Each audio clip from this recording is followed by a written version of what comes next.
جن کو 2 وقت روٹی نہیں ملتی وہ کیا اللہ سے لو لگائیں گے؟ جو 10-12 گھنٹے دن میں کام کرتے ہیں وہ رات کو کہیں جاگیں گے کھڑے ہوں گے اللہ کے حضور؟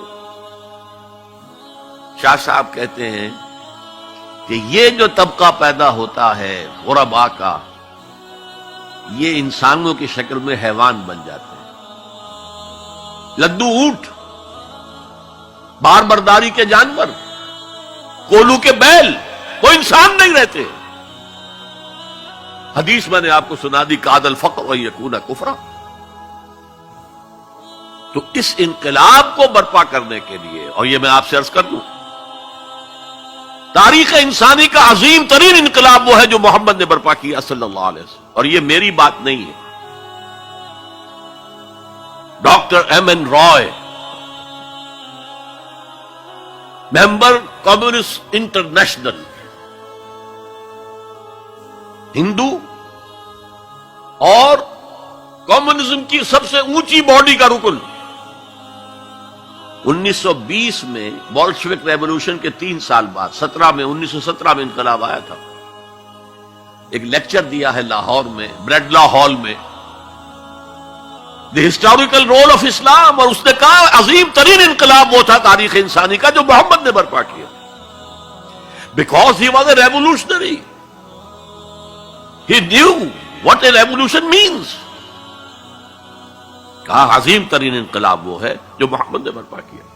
یہ 1920 کی بات ہے، اور میں جب پچھلی مرتبہ آیا تھا 1991 میں تو معلوم ہوا تھا کہ یہ جو بمبئی کہتے تھے، ممبئی اب آپ کہتے ہیں، اس کا کوئی پبلشر اس کتاب کو شائع کرتا ہے، ہسٹوریکل رول آف اسلام۔ اچھا، یہ تو ہوا 20ویں صدی کے شروع سے 20واں سال، اس کے اختتام سے 20 سال پہلے کتاب لکھی گئی دی 100، یہ ہندوستان کا ہے ایم این رائے، اور وہ مینہٹن کا رہنے والا ڈاکٹر مائیکل ہارٹ۔ اور دی 100 کیا ہے کتاب؟ A selection and gradation of the most influential personalities of human history.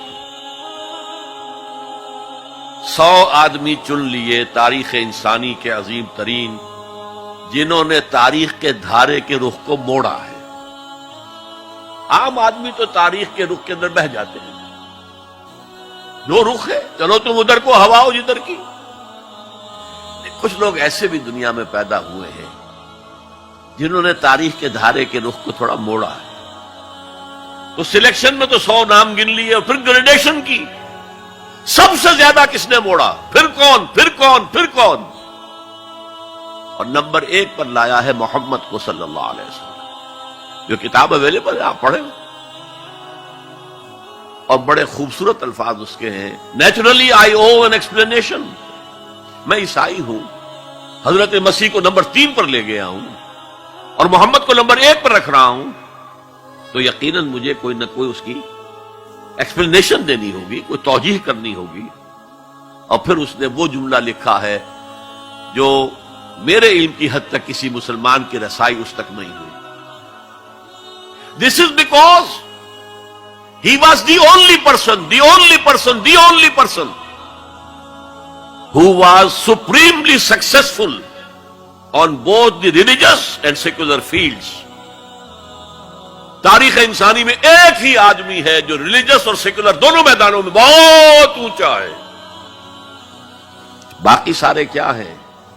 یا مذہب، روحانیت، اخلاق میں اونچے ہیں، تو ریاست، سیاست، اس سے کوئی سروکار ہی نہیں۔ حضرت عیسیٰ کا بھی یہی معاملہ ہے، گوتم بدھ کا بھی یہی معاملہ ہے۔ اور یا ادھر ہیں اونچے شہنشاہ ہیں، بڑے بڑے فاتح ہیں، تو دوسری طرف زیرو نہیں بلکہ مائنس لیول کو لانا پڑے گا۔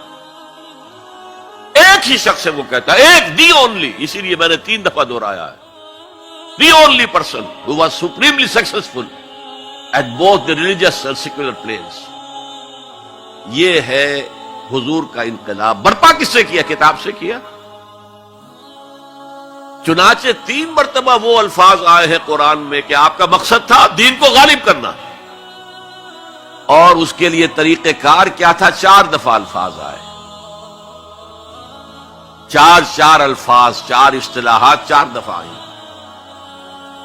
حضرت ابراہیم اور حضرت اسماعیل کی دعا جب وہ اذ یرفع ابراہیم القواعد من البیت و اسماعیل، اس میں دعا میں شامل ہے ربنا وبعث فیہم رسولا منہم، اے اللہ یہ جو میں اپنی نسل کی ایک شاخ کو یہاں آباد کر رہا ہوں، ان میں ایک رسول بھیجیو جو انہی میں سے ہو، کوئی مغایرت نہ ہو کہ باہر سے آیا ہوا رسول ہے، اس کی زبان اور ہے، ان کی زبان انہی میں سے ہو، اور وہ کیا کرے؟